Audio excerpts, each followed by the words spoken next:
Amateur Traveler is in its 20th year now, but can you imagine if I had people on the show who had never been to the destination, but had just read about it or seen a movie about it? That wouldn't make any sense at all, and you wouldn't listen. We all know how important it is to receive advice from people who know a destination to get the most authentic local experience. And a great option for experiencing this is Explore Worldwide and their authentic small group adventures, led by local tour leaders, perfect for solo travelers who want to meet like minded people with a desire for adventure. I'm often an independent traveler, but two of my last three trips were with small group tours because they organize everything and it's a lot easier. If you want to recreate the tour I did to Malta, they have a Malta and Gozo Discovery Tour. I'm intrigued by one of their tours called A Taste of Sicily. The company again is Explore Worldwide, and visit exploreworldwide.com to learn more. And thanks to Explore Worldwide for sponsoring this episode of Amateur Traveler. The nights are long, the days are short, and the weather is chilly to downright cold, depending on where you are. It's a good time to slip into a Quince iconic Mongolian cashmere sweaters, which start at only $50. You can treat yourself to everyday luxury at an affordable price with Quince. If you really want to dive into luxury, you can check out their leather handbags, washable silk shirts, and European linen sheet sets. Whatever you're looking for at Quince, all the prices are 50 to 80% less than similar brands, and they do that by partnering directly with top factories and cutting out the middleman. They only work with factories that use safe, ethical, and responsible manufacturing processes. And of course, they use premium fabrics and finishes for that luxury feel in every piece. But you've already heard me rave about my Quince travel pants. Treat yourself this winter without the luxury price tag. Go to quince.com/traveler for 365-day returns plus free shipping on your order. That's QUINCE.com/traveler to get free shipping and 365-day returns. Quince.com/traveler. And thanks to Quince for sponsoring this episode of Amateur Traveler. Got my bags packed, I'm on a roll. I'm heading out there and I'm ready to go. I'm looking real good in my passport photo. Oh, no. Amateur Traveler, episode 746. Today, the Amateur Traveler talks about permafrost and potholes, pioneers and pipelines, the Arctic Circle, and the Aurora Borealis as we drive the Dalton Highway in Alaska. Welcome to the Amateur Traveler. I'm your host, Chris Christensen. Let's talk about the Dalton Highway. I'd like to welcome back to the show Erick Smith, who's come to talk to us about a road trip in Alaska. Erick, welcome back to the show. It's good to be back, Chris. Thanks. And I say welcome back to the show if you have listened to Amateur Traveler for a long time. This is, we believe, the 9th time that Erick has come on the show talking predominantly about national parks. And Erick, you have a list of the different episodes you've been on. You want to list them quick? We did national parks, which was 121. 183 was Yellowstone and Grand Teton. 236 was Michigan. 278 was the national parks of the Four Corners region. 341 was New Zealand's South Island. 375 was Amsterdam. And the last two were 617, South Florida and the Keys, and 665, which was Washington, D.C.'s national park sites. Excellent. But you're come to talk to us about a road trip this time. Yeah, road trip up the enigmatic Dalton Highway in Alaska, which starts just north of Fairbanks and runs not quite to the Arctic Ocean, but to the oil-producing town of Dead Horse in Prudhoe Bay. And as we'll talk about later, to get to the actual Arctic Ocean, you have to do a little tour out there, but you're pretty darn close, and it's a long trip. Well, and I was intrigued because we've established that you have done some traveling, certainly a lot of domestic travel with a goal to see all the national parks in the U.S., but also some international travel, and you said this was your favorite trip. It was right there with the South Island of New Zealand for sure. Yeah, it was so singular. I like those experiences, something that's just completely different and not something. This was something that I should tell the story of how I got obsessed with the Dalton Highway. Back when I was younger, and this is where my national park obsession came from. My dad was a teacher, and we would go on these long summer road trips. And I would sit in the passenger seat with him, and I had the old paper Rand McNally atlas, which sadly has mostly become a thing of the past. But people our age will remember that fondly. And instead of reading novels along the way, I was my dad's navigator, and I would flip through the Rand McNally Road Atlas looking at all these cool, amazing places to go. And the very small map they included of Alaska in there had this road that ran out of Fairbanks that was in like white, almost like pencil-like writing, and it said Dalton Highway, parentheses, closed to the public. And I thought, ooh, that sounds interesting.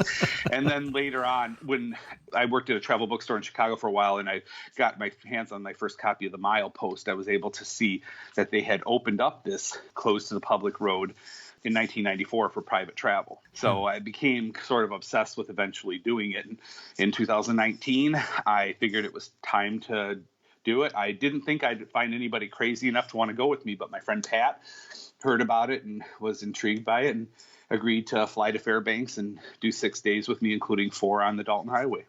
Excellent. Now, we often have guests who come on the show and say that phrase that I hate, which is, and there's something there for everyone.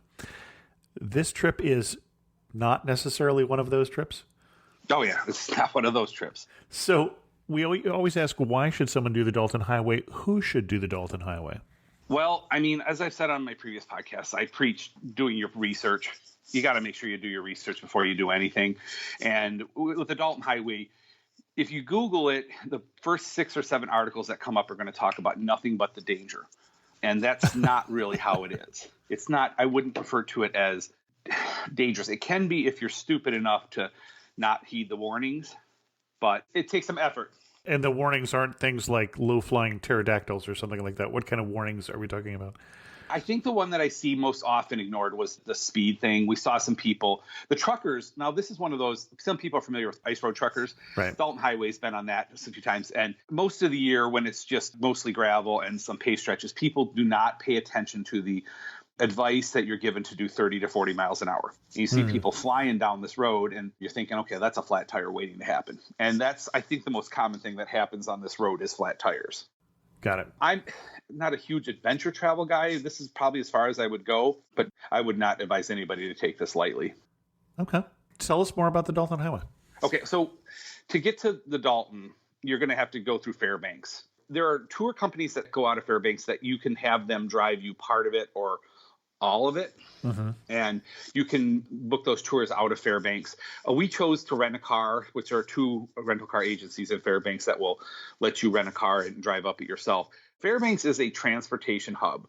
It's not the prettiest city. It's got really good surroundings, but there's some tourist stuff there to do. The city itself, you hear Fairbanks, second biggest city in Alaska, and you're thinking, oh, this must be sizable. Well, the population of the city itself is only 32,000.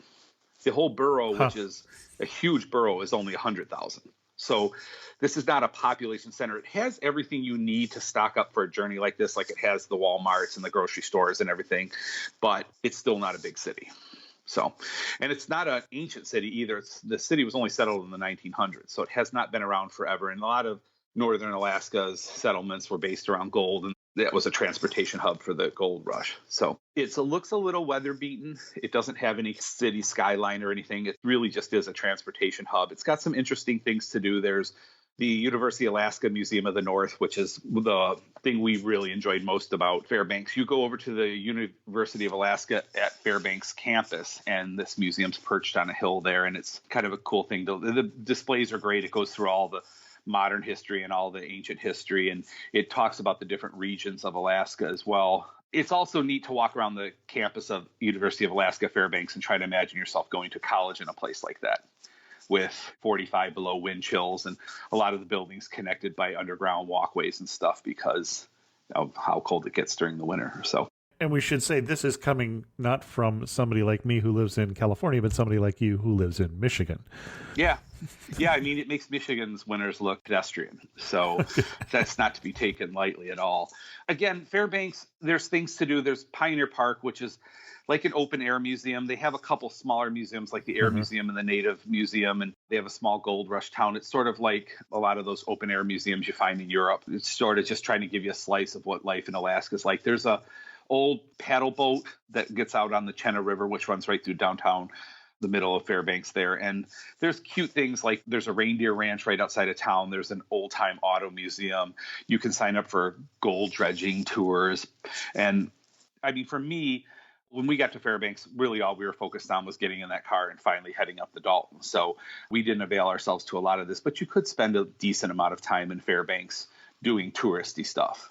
So there are also some decent day trips outside of Fairbanks. There's down in a town called Nenana, there's the Alaska State Railroad Museum, which is a really interesting collection. And then also 14 or 15 miles to the east of Fairbanks is a town called North Pole, which you can go get pictures with the Santa Claus house and the big North Pole sign. Even though you're a long ways away from the North Pole, it's still something I think that appeals to a lot of tourists. The day trip we did on our day before we hit the Dalton was out to a place called Chenna Hot Springs.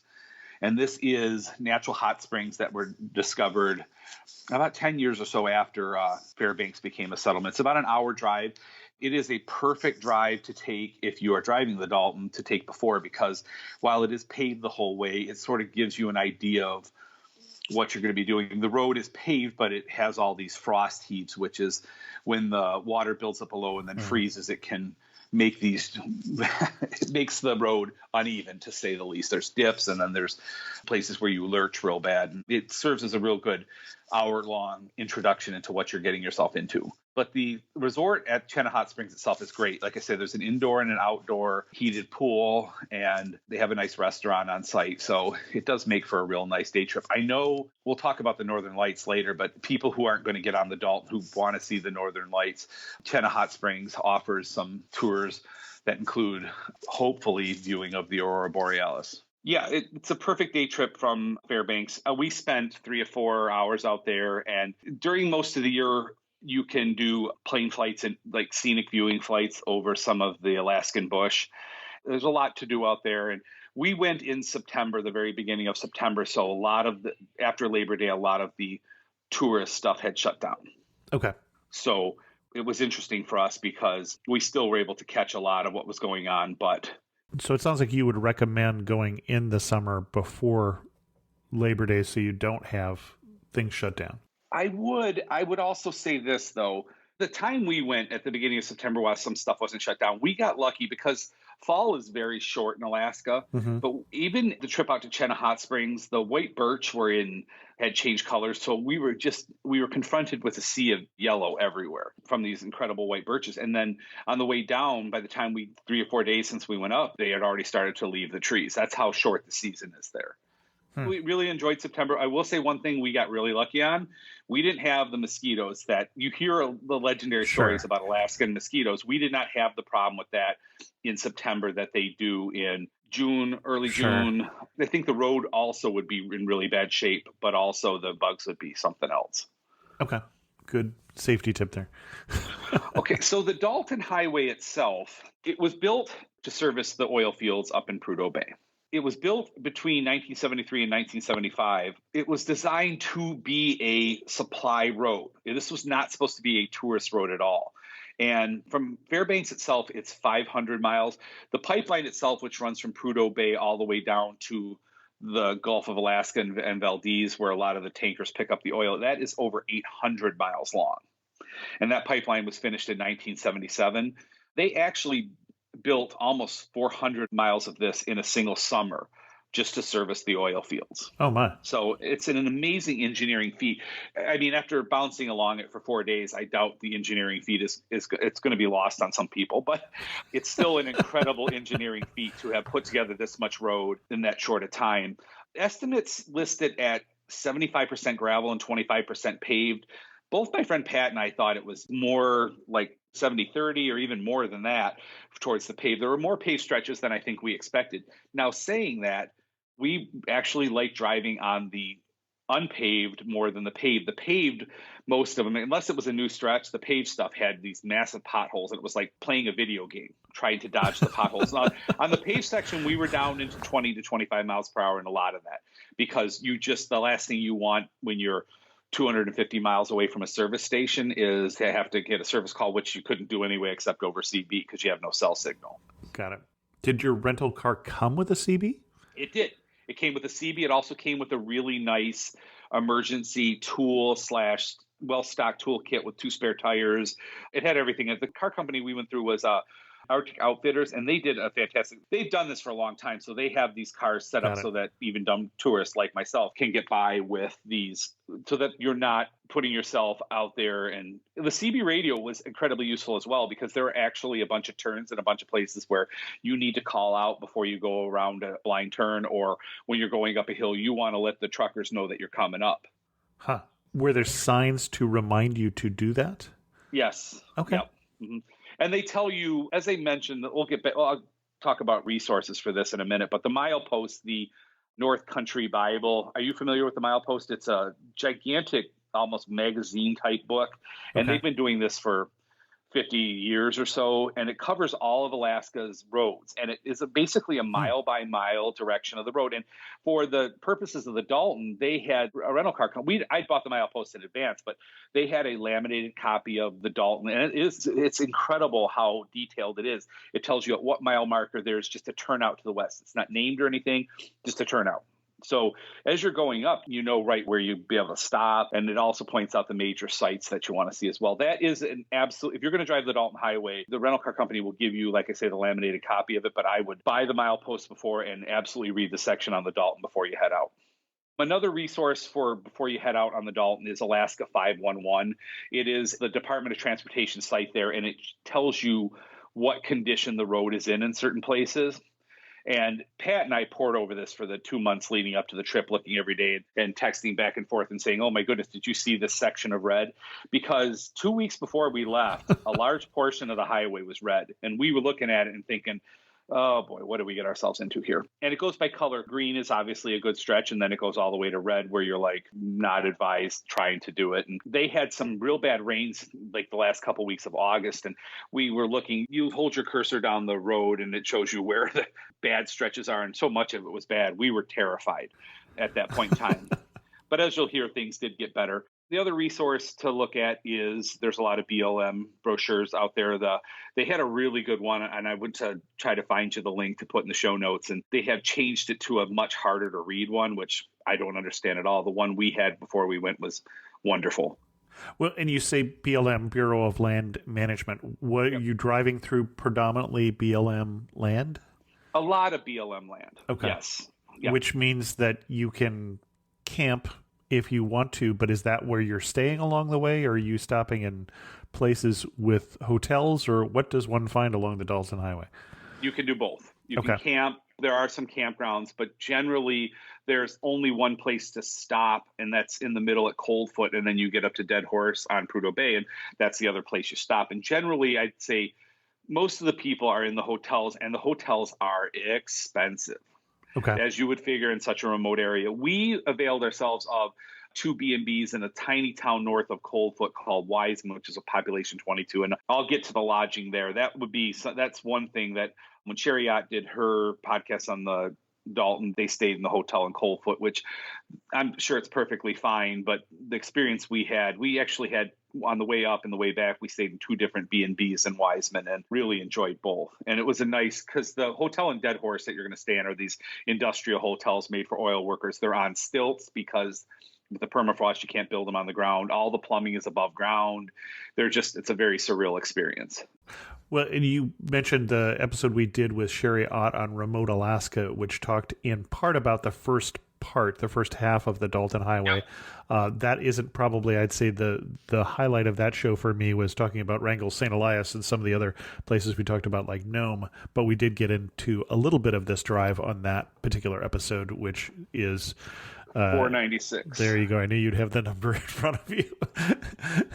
I do. You also talked about Gates of the Arctic National Park with Gary Right. Arndt when he did Alaska National Parks in 652. That one, you're 3 miles from it.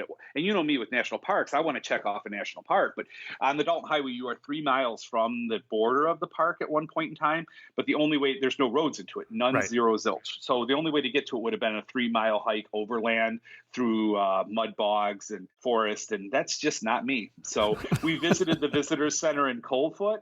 And I still sit and fight myself all the time. Do I count this as a park I visited? Do I not count it? I'm going with no, because it's a massive, very cool park that you mostly have to take a plane into. Right. So, yeah, you can cheat a little bit and learn a lot about it at the visitor center in Coldfoot, but generally, most people don't make the 3-mile hike into the park borders itself proper. Konnichiwa, I'm Yuki, a tour leader with Explore. Who knew that hidden among Tokyo's towering skyscrapers was a peaceful tea house surrounded by ancient trees and serene ponds? Actually, I knew. It was my mother's secret sanctuary. Not everyone knows about Tokyo's Hamarikyu Gardens. Arigatou gozaimasu. But you will if you explore. Search exploreworldwide.com and don't just travel, explore. This episode is brought to you by Shopify.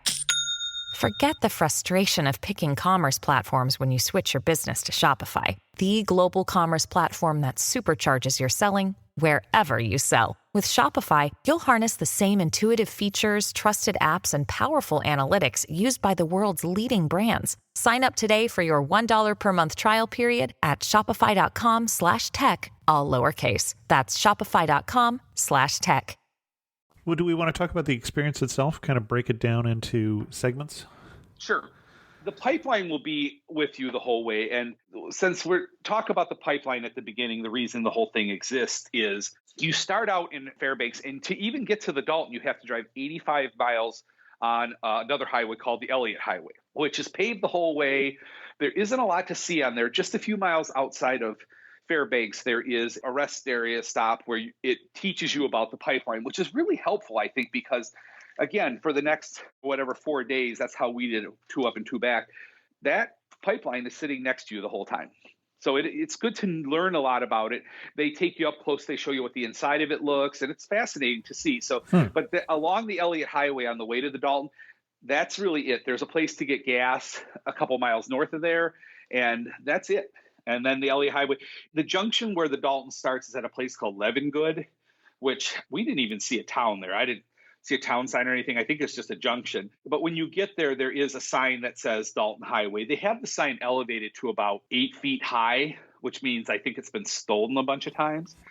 You get there, and you can take pictures with this sign. You just have to be really careful where you pull off, because a mile down the road is the actual welcome to the Dalton Highway sign and everything. But if you want your incredibly Alaska photos, you're going to stop at all these signs. Okay. And when you start, when you say there's nothing to see, when you start the Dalton Highway in the south, you're still in forest? You're still in forest. Yeah, okay. It's still the forest. And the forest runs out north of Coldfoot. Okay. So and that's why when I said I talked about Sherry going just to Coldfoot, once you get north of where the forest ends, it's something you've never seen before. But we will get there eventually. Okay. The turnout in the first mile is great because it has a couple postings that let you know about the road itself and also who James Dalton himself was. And just it goes through all the warnings again and says, don't take this lightly. And I just have trouble believing that there are tourists out there who would take something like this lightly. But again, not everybody is me. And we heard a lot of funny stories about people who didn't know what they were getting into and the kind of trouble they got into. So, such as? Most of the stories revolved around people who did not rent cars, who took cars that were their own. And we were in a Ford Escape, which is I don't even want to call it a mini SUV, but it has a little bit of elevated, it's a little bit higher up way higher up than a normal car. In terms of clearance below the car, yeah. Yes, and luckily for me, that's the car my wife drives, so I had already had experience. Now, it is modified in some ways. It has gigantic mud flaps, and obviously I said the CB radio and everything, and the tires are not your normal tires for that model. The rental car companies put it in place to be able to drive that on the Dalton Highway. But the stories of people driving cars, like one story was a guy who tried to drive a sports car all the way up. Ooh. Oh my goodness. And he made it, I think, 25 miles before he basically ripped out the bottom of his car. So you could do it in a low clearance vehicle. I can't imagine it, but I guess you could try it if you really want to. People take RVs up, people bike it. Motorcycles are popular on it. I'm not going to do any of that. I was glad I had the vehicle I did. So, but there are funny stories, and you can find them online. And yeah, there's certainly some amusing people who have tried things. So before we go any further, I want to just read to you some of the rules of the road. Truck traffic has the right of way. So if you got a truck coming at you, you do not want to pull off the road, because a lot of times the road, since it's built on permafrost, is built up 5, 6, 8 feet high. And if you get off the side of the road in the wrong place, you're going to be down in the ditch, and that is not going to be somewhere you want to be. But you do want to slow down and let the trucks pass. The trucks will kick up, especially in the unpaved section. I think the most common thing other than flat tires on this stretch is cracked windshields. Sure. So I would expect that you're going to get covered in rocks when they go by. And every single time, clench your teeth. Bring a mouthpiece if you want, because you're going to be clenching your teeth a lot on this road. Check your rear view mirror constantly. Slower traffic should slow down and move over to allow the trucks to pass. The trucks do drive insanely fast. I was impressed every time I watched these guys flying through. Always drive with your lights on day and night, headlights and taillights. It says to clear them of mud every time you stop, and you'll have to. Trust me, you'll have to do it. They also put this calcium chloride stuff down on the road, which turns the mud from being regularly like mud into this paste, this hard, almost like rock-like paste. And we took a squeeze bottle of Windex with us so we could be spraying off our lights all the time so that the truckers could see us. Do not stop on bridges, hills, or curves. That's great advice. Almost impossible to follow, because you're going to turn a corner and you're going to be like, oh my goodness, I got to get a picture of this. But don't do it. You're not supposed to do it. Stay on the right side of the road. In the muddiest stretches of the road, there will be like ruts down the middle of the road, and we did it. Everybody does it, but you definitely don't want to be doing that coming up a turn, a blind turn, or it's advice is to stay to the side of the road and do that whenever possible. And then slow down when passing other vehicles to minimize throwing up rocks, which, again, I just mentioned it's quite a problem. So I'm just aware of, at this point in the podcast, about half the audience has stopped listening, which is okay. Yeah. Not everything we talk about is going to be for everybody. Well, you've done so many now that I think we're starting to run around out of the common destination. We thought it was easier than all we'd heard. And I hesitate to say that because I don't want to convince people who aren't ready for this to do it. But the fact of the matter is, if you're prepared for the worst, and we were, trust me, we were, but it wasn't as bad as we had thought. And I'm sure if you were completely unprepared, you'd be looking at getting yourself in trouble, where if you're well prepared, this isn't something people can't do. So we should have said that before everybody turned it off. But the first 56 miles or so is mostly dirt. And mile 56, you cross over the bridge over the Yukon River. So the Yukon River and the Yukon River watershed itself, I don't think people understand how enormous this is, because the Mississippi and the Missouri and the Columbia get all the publicity because you've seen them. If you've traveled around the U.S., you've probably crossed over one of these. But the Yukon River itself has an enormous watershed, and it's where you pass over it on the Dalton. It's wide, but it doesn't look anything like the miles you go over when you're passing over the Mississippi. But it's an important ecological river, very important. Back in olden times, it was one of the only ways of transportation for a couple months a year. It's not frozen solid. Just past the Yukon River Bridge is Yukon River Crossing. It's got a cafe there. Part of the year they do these wonderful noodle dishes. It's a noodle cafe, and that ended on Labor Day, so it was just more common American fare. But we had a good meal there, and it's a place you can get gas. We didn't need it. We had enough gas to get to Coldfoot, but they advise people to fill up every place you can. Sure. A little tourist shop and everything. And then across the other side of the Dalton is one of the BLM offices and a nice complete walkway to go out and overlook the Yukon River and the thing. So the story of the BLM office there at Yukon River Crossing, when we had picked up the rental car, the people at the rental car agency had said, we don't really know what you're going to see north of Coldfoot. We've heard stories that the road is collapsing, that it's washed out in a number of places. You may have to prepare yourself that you may only get about halfway to Dead Horse, and you may not be able to get any further. And so we were obviously unhappy with that with that diagnosis. So when we got to the BLM crossing, we'd done the first 56 miles, and the initial rush of being on this road that I've wanted to drive for 25 years had settled, and I'd gotten into it, and I kept thinking to myself, this isn't as bad as I thought it was going to be. So we asked the really nice lady who was there, we said, we're really worried about once we leave Coldfoot tomorrow, how hard it's going to be to get all the way to Dead Horse. And she said, we just had a tour group come through here yesterday, and the Alaska Department of Transportation had gotten up there, and not only is the road not bad anymore, they had whole stretches of it they had just redone, which again is another one of those times when I have gotten so lucky travel-wise, because it really wasn't bad. We had heard about 10 to 12 hours from Coldfoot to Dead Horse, and we were like, oh, goodness. My friend Pat said, if it's 10 to 15 hours and we get all the way to Dead Horse, I'm hopping on a plane in Dead Horse and flying back to Fairbanks, and you can drive the stupid car back. So when we heard from the lady at the Yukon River BLM office, we were so relieved that the road was better than we thought. And better or not, I think you'll get a good picture from those people there about what to expect further up the road. They will tell you. In fact, they had a clipboard or something where they wrote down stretches of road to watch out for, and we wrote those down and we took it into account.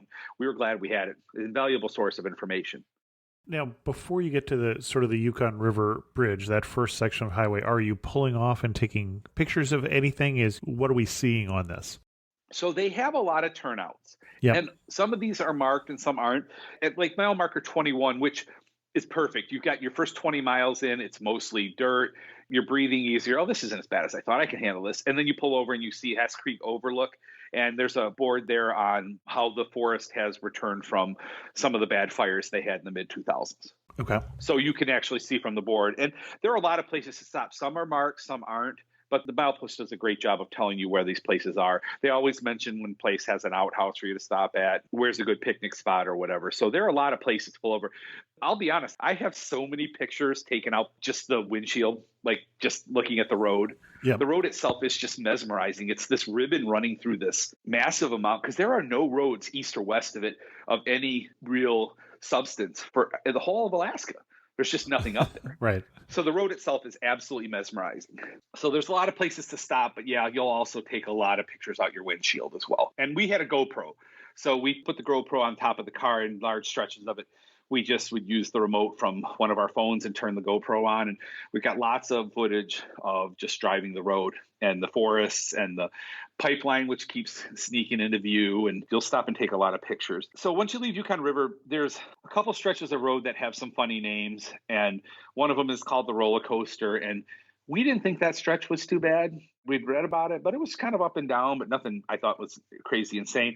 And then there are a couple of waysides to stop at, 3 in particular that are really good. Figure Mountain Wayside is these tufts of rock that have popped up that were left by the glaciers, and it's a good place. They've got a outhouse to go to the bathroom in, and it's got a bunch of signboards and kind of an overlook that you can climb up and look out. The more famous one comes along at mile marker 115, which is the Arctic Circle. Sure. So that's the one where everybody wants to get out and take pictures.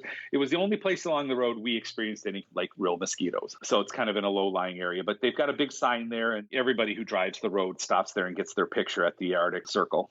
And then Gobbler's Knob is about 20 miles beyond that, and it's an overlook where you finally start getting a view of the Brooks Range, which is the highest mountain range north of the Arctic Circle in the world, and the major dominant feature of the middle part of the Dalton Highway is the Brooks Range. So you finally start to see peaks of that in the distance at this Gobbler's Knob overlook. At mile marker 150 is Grayling Lake. And Grayling Lake is significant because there is archaeological evidence of people there, people settling in the area or using it as sort of a stopping point travel-wise as much as 3,000 years ago. Some interesting history on Grayling Lake. And then finally at mile marker 175, you pull into the bustling metropolis of Coldfoot, Alaska, which is really just a hotel, gas station with a restaurant. They have an airport there. They also have a very nice interagency visitor center, one of the best museums I was at in Alaska, which it's BLM, it's state parks. It's also serves as the National Park Visitor Center for Gates of the Arctic National Park up there. And there's lots of fascinating information in this interagency visitor center. They can also advise you on the road to the north. We use them to sort of help us decide when we were going to try to catch the northern lights. Okay. They had a good display on that. This is the best chance you're going to have. The best night in the next 3, you'll have a chance to do that. So as with most national park style visitor centers, it was excellent, well done, and the people there were passionate and very informative when we did stop in. So also at Coldfoot there's a campground at Marion Creek, which is just a little bit north of Coldfoot itself. And just beyond Coldfoot is, like I mentioned, Wiseman. Coldfoot has services. Wiseman has just a couple B&Bs. There's no gas station in Wiseman. There's not even a payphone anymore. There's really nothing there. It's a cute little place and a historic place. There's an old post office. We were told there was an old mining type museum there, but we never saw it or found it. But it is a nice place to stay overnight. And the nice thing about Coldfoot/Wiseman is it's about halfway. Right. So it makes a good place. You drive halfway up, you stop. I've heard of people doing this drive in one day. I know the truckers do. First of all, I don't think you'd see anything, and I just wouldn't want to rush the experience like that. And believe me, after driving 7-8 hours of the Dalton, it's good to stop and relax for a bit. we were really happy to have gotten something halfway. And the two B&Bs, we really enjoyed both of them. One was called Arctic Getaway, and they had more of cabin style lodging. And then the other place was called the Boreal Lodge. And that was more, they have some cabins, but they also had like motel rooms. They both had internet. Actually, the one place, she said she only did internet between 8 and 10 in the morning, which is fine. We didn't need that either. But the other place, we got just enough to be able to send emails out to the family letting them know that we hadn't crashed horribly and we're still making our way towards the Arctic Ocean. So This episode is brought to you by FedEx. FedEx knows running a small business is hard enough without the hassle of shipping. That's why there's FedEx One Rate. With FedEx One Rate, you can ship your holiday packages cheaper than the post office for as low as $14.50 for small boxes. Visit FedEx.com/OneRate for details. Exclusions apply. Valid through January 19, 2025. FedEx One Rate. 2-day retail shipping, one flat rate. This episode is brought to you by Shopify. Do you have a point of sale system you can trust, or is it a real POS? You need Shopify for retail. From accepting payments to managing inventory, Shopify POS has everything you need to sell in person. Go to shopify.com/system, all lowercase, to take your retail business to the next level today. That's shopify.com/system. So the second day drive, a lot of people make the trip to Cold Foot. In fact, when we were talking to the people at the BLM office, they said about half the people who drive it only go to Cold Foot and then decide that that's good enough and they go back around. And a lot of the tours only go to Cold Foot. For me, looking at the rest of that road, there was no way I was going to stop at Cold Foot and not at least try to drive the rest of it. As soon as you get out of Cold Foot, there's a really nice stretch of paved road. And at mile marker 204, you come along to Sukakpak Mountain, which is like a razor tip mountaintop and it's one of the iconic images of the Dalton. So as soon as you start researching your Dalton Highway stuff, you're going to see images of this mountain everywhere. The morning we left, it was a pretty morning. It rained and even snowed a little overnight. It was a nice foggy morning, and it just had such an incredibly moody feel to it. And we took pictures of the mountain, and we were anxious to get to Adigan Pass, which is where you cross the Brooks Range. And if you read about the Dalton, the thing you're going to read most about, other than just the instructions on how to drive it, you're going to hear about Adigan Pass, which at 4,700 plus feet is the only place you cross the Brooks Range on a road. Okay. And it is gravel. And as you pull up to it, it says avalanche area, please proceed with caution. It has a warning sign to tell you to use your CB before crossing it. So I was breathing pretty heavy when we entered Adigan Pass. And to be honest, it was not terrible. You get to the top. The views on both sides are outstanding. So there's a couple places to pull off. Well, you talk about the views. You've already passed the last tree at this point. Yes. Well, and the reason I didn't bring up the last tree is because honestly, we couldn't find it. Okay, maybe it's no longer the last tree. Maybe the last tree is the one before that. But you're now in tundra. Well, you're in mountains. Mountains. Okay. Tundra comes next. Okay. So Adigan Pass, you get to the top, and there's one of these classic snowballs at the top where the wind over the course of the years has hollowed out one of these roundish caverns there, and there's a place to pull off and sort of catch your breath. We got lucky going up and down the Adigan Pass in that we did not pass any trucks going on up and down the one way and going up and down when we came back down the other way. It probably would be a little more harrowing if you had a truck coming at you, but I didn't think it was bad. There were a lot of potholes. This is one of those stretches where I think doing maintenance on it would be tough because you can't close off the whole road. I mean, they said it does get closed occasionally for avalanches in the winter. This road stays open year round, hence the ice road trucker thing. Right. The rental car agencies won't even rent to you in the winter. So if you're that crazy an adventure person, you're going to have to figure out your own car thing. For me, it was good enough. And it was the day we went up over it on the way north, it snowed. It didn't snow hard, but it snowed, and the road was definitely full of potholes and definitely choppy. But as far as getting up and over, it wasn't a big deal. And then on the way back, it snowed even harder when we went through, and there was a little visibility issue. And we didn't even stop at the top on the way back. We just wanted to get through it. And it's 20 minutes of tough driving, but nothing most people can't handle. I will say this, when you get over the top of Adigan Pass, like I said, it had snowed at the top. And as we came down heading north on the highway, is my favorite view on the whole highway. Just the road spreads out into the distance, and you can see the mountains as they trail off. And as they trail off, you look beyond there, and it's just a flat line. So you know you've hit the Arctic Coastal Plain, which I've done a lot of traveling, and I had never seen anything like the Arctic Coastal Plain. It is flat. I guess I'd maybe seen some stuff that looked like it in Iceland, but this was just massive as far as the eye could see. There were some small little rolling hills and these ice heaves they call pingos, Pingo. Mm-hmm. Those were to the side of the road in a lot of places, but generally everywhere you looked, it was just flat and tundra. And you really want to know what permafrost is like. The first place you're able to stop after you get out of sort of the Brooks Range is you stop by the side of the road, and you walk in, you're off the side of the road, and you feel the sponginess of the tundra, which is just basically the mosses and lichens growing on top of this completely frozen solid layer below it. This is something you've never done. That's the point at which I think you think to yourself, this is about as far north as I'm ever going to get. Well, and I remember thinking when I was in Iceland and you're walking on that sort of thing that it felt almost Dr. Seussian. I mean, didn't feel like real land to me. Yeah. As somebody who grew up a lot further south. It's beautiful too. It is a very rugged, stark beauty. Stark. That is what and I've always said that about I kind of feel that way about the Great Plains in America. I do as well. Yeah. Yeah. And as far as like Eastern Montana, same thing. There's a stark beauty in this nothingness, but Eastern Montana, you're stretching it now for me, but okay.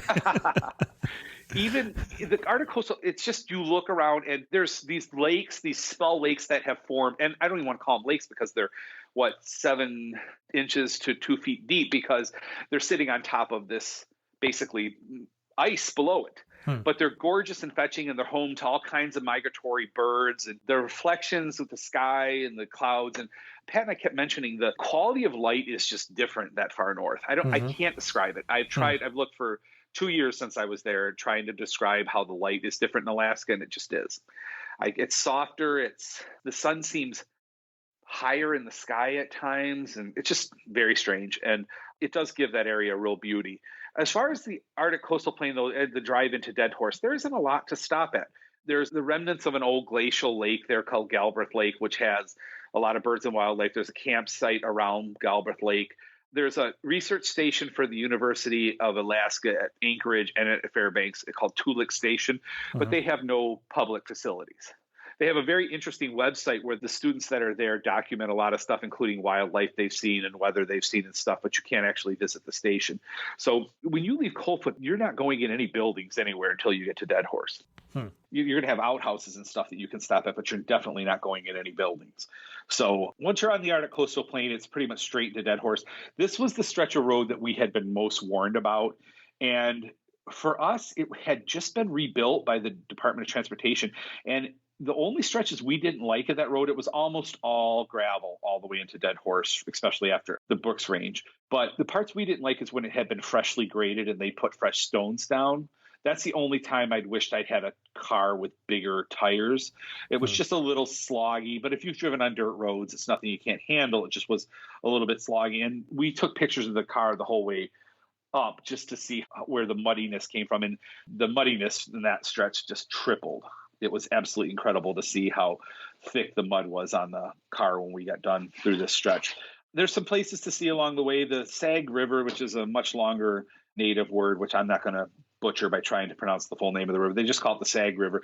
That joins you about halfway between, and you sort of follow that along the whole way. And there's a couple places where you can drive up on these hills and look out over the plain. And then there's a stretch called the Franklin Bluffs, which appear about 30 miles before you get to Dead Horse, but you don't drive up to the bluffs. You just see them along the way. We were told we'd see a lot of wildlife, and we did see some. The thing we did not see, we didn't see a grizzly bear.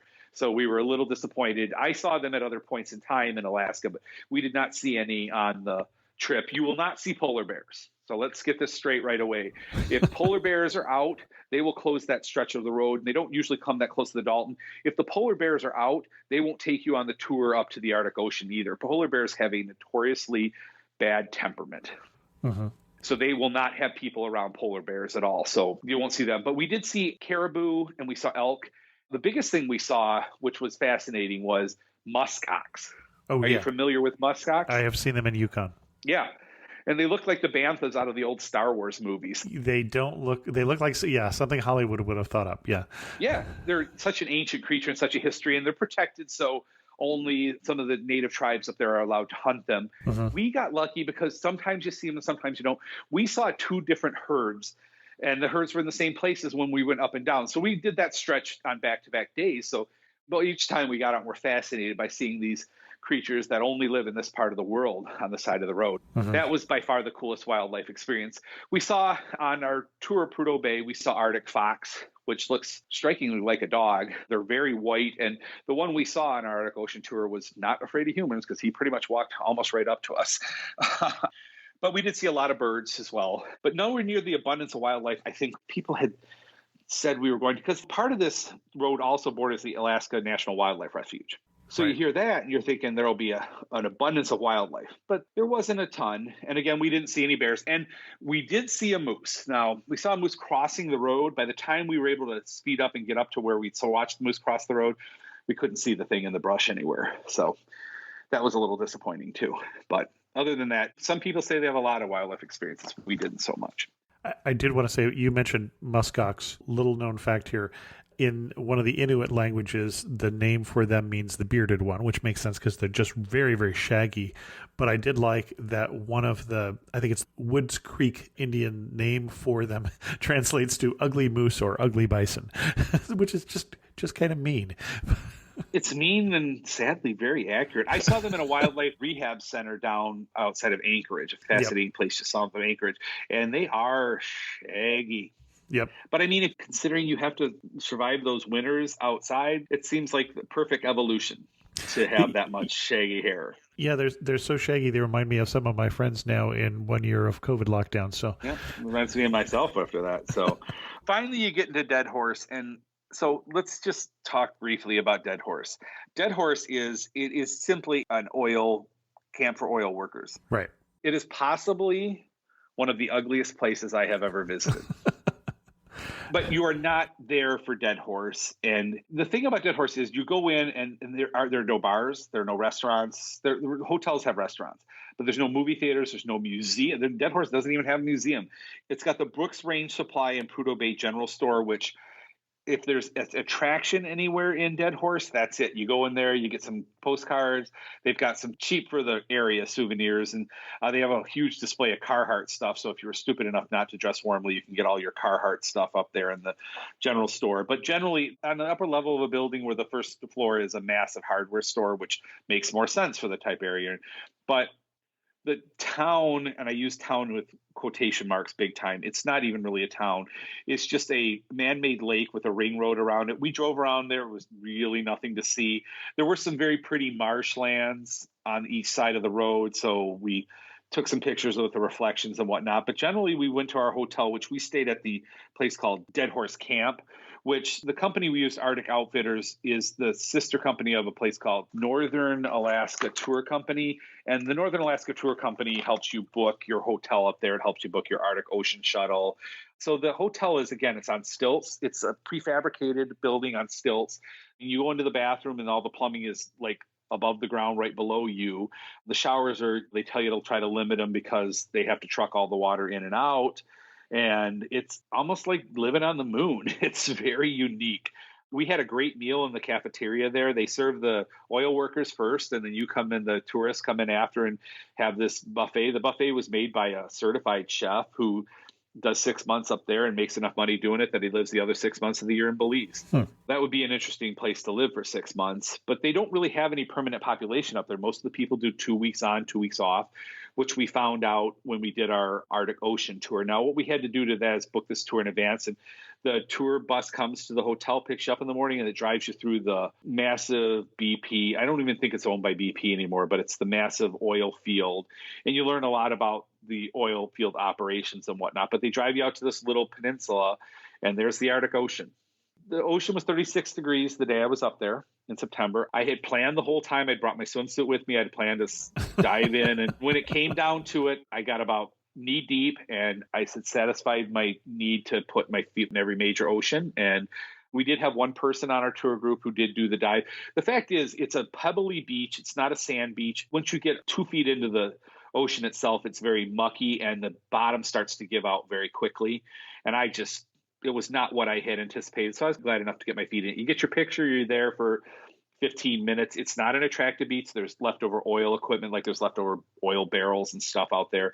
The tour is not cheap. It's 2 hours and I think it was $70 in 19 when I went, but it's the only way you're going to get to the Arctic Ocean itself. Now, the Dempster Highway episode you and I talked about before we got on, episode number 679, that highway is in Canada and you can actually drive straight out to the Arctic Ocean and walk it yourself. This is not that. So that's the one bummer of it, is that you have to pay to get on the shuttle, and you want to make your shuttle reservations in advance because those could fill up as well.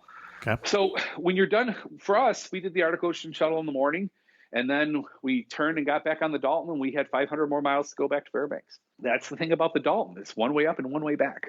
And the road looks different as you drive south. It's Alaska, so you're going to get different weather on the way back south. We finally got the Northern Lights on our last day when we got back to Wiseman halfway through. They had given it about a 20% chance that we would see any of the famous Aurora Borealis. And we got very lucky in that they said, well, somebody's got to stay up between 9 p.m. and 3 a.m. So my friend Pat took the 9 to 12 shift, and I set my alarm for midnight. And I saw a note from him when I got up at 11:30 saying cloudy, no lights, and he had gone back to bed at 11:30.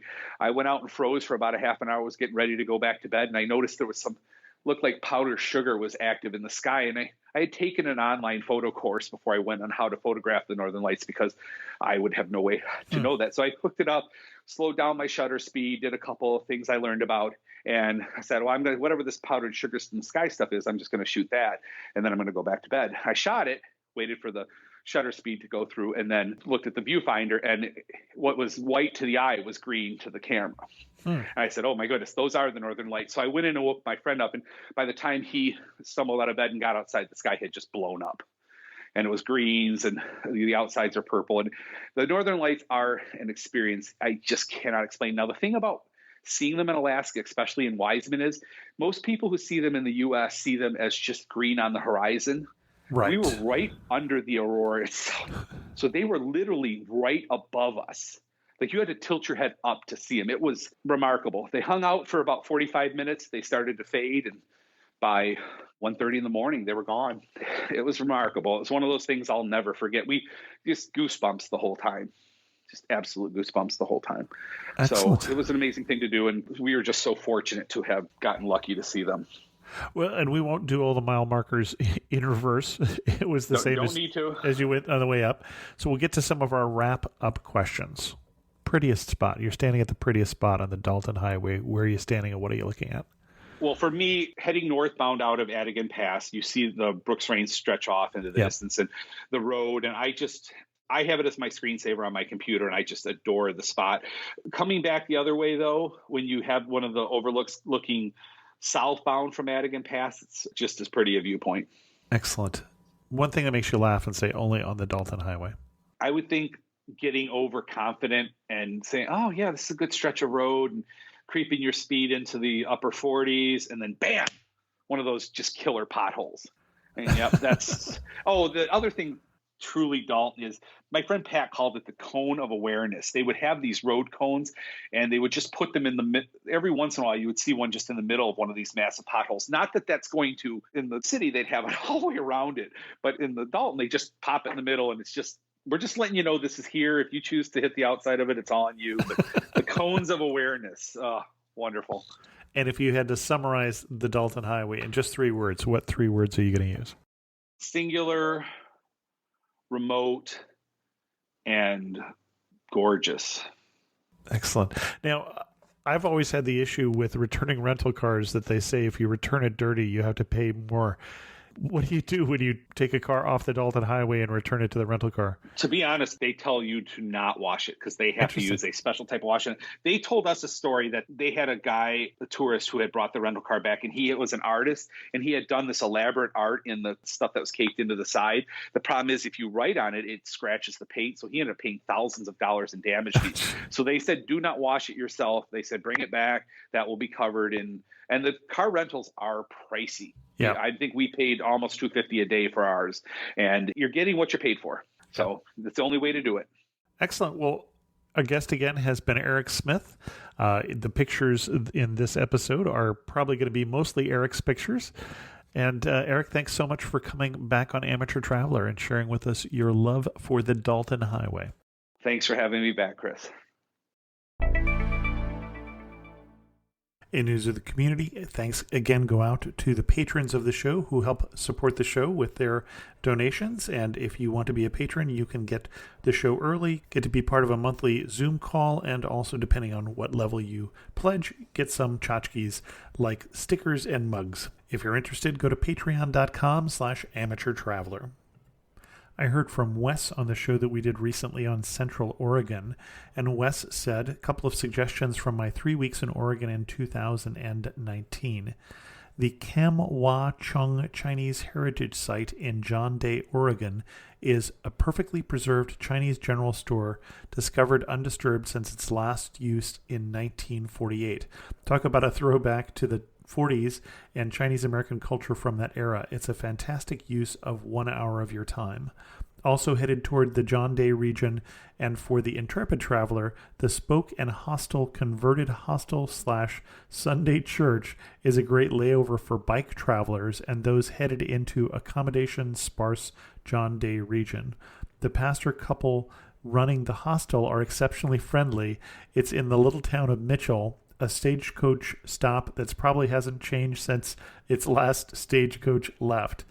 On my 2-night stay, I got invited to the town's lively hoedown, featuring the local talent, and enjoyed some local town fare. Thanks so much, Wes. Support your immune system with Airborne's most complete immune support formula yet.